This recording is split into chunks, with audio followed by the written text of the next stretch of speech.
Assalamualaikum warahmatullahi wabarakatuh. Teman-teman, kita kembali lagi belajar bahasa Inggris dan pada kesempatan kali ini kita akan membahas tentang penggunaan wait and wait. Kapan kita menggunakannya dan apakah beda atau sama? Kita lihat ya. Await and wait merupakan kata kerja atau verb yang memiliki makna yang sama, yaitu menunggu. Meskipun kata await and await ini memiliki makna yang sama, tetapi tentu saja ada perbedaan dalam penggunaannya. Apa perbedaannya? Pertama kita lihat penggunaan await. Await adalah kata kerja yang membutuhkan objek, tapi objeknya berupa benda atau abstrak, bukan orang. Kita lihat contohnya. I'm awaiting your answer. Aku sedang menunggu jawabanmu. Nah, kita perhatikan setelah kata await itu ada kata benda, yaitu your answer, jawabanmu. Contoh yang kedua, I'm awaiting Gina's call. Aku sedang menunggu teleponnya Gina.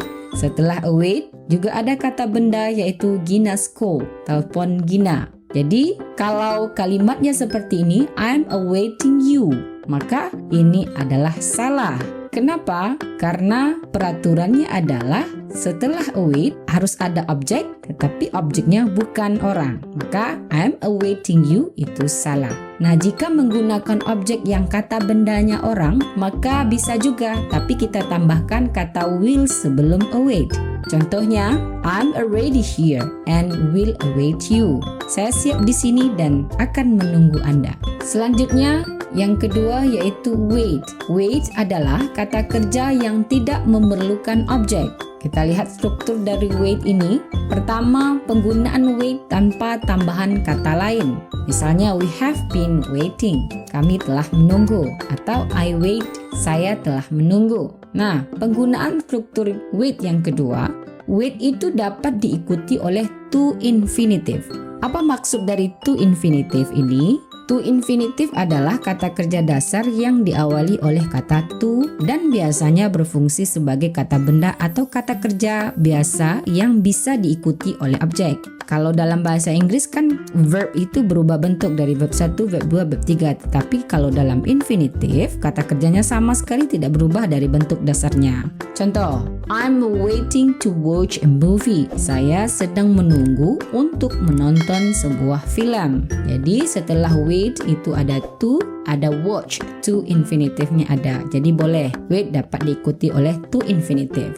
Contoh yang kedua, I'm waiting to hear from you. Saya sedang menunggu untuk mendengarkan dari Anda. Yang ketiga, jika diikuti oleh objek, maka gunakan preposisi for sebelum objek. Contoh, I'm waiting for you. Saya sedang menunggu Anda. Kita lihat setelah wait, kita gunakan preposisi yaitu for, maka boleh. Kemudian, they are waiting for her call.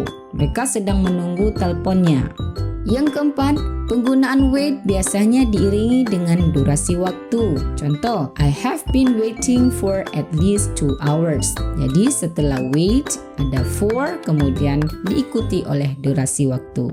Teman-teman, dapat kita simpulkan penggunaan await dan wait ini perbedaannya adalah kalau await maka kata kerjanya memerlukan objek. Yang kedua wait, ini kata kerjanya tidak memerlukan objek. Bisa penggunaan wait-nya tanpa tambahan kata lain seperti tadi sudah kita bahas. Bisa juga wait itu diikuti oleh to infinitive dan jika diikuti oleh objek maka kita gunakan preposisinya for sebelum objek tersebut. Kemudian penggunaan wait biasanya diiringi oleh durasi waktu. Sudah paham ya sahabat semuanya? Demikianlah pembahasan kita tentang penggunaan await dan wait. Semoga bermanfaat. Assalamualaikum warahmatullahi wabarakatuh.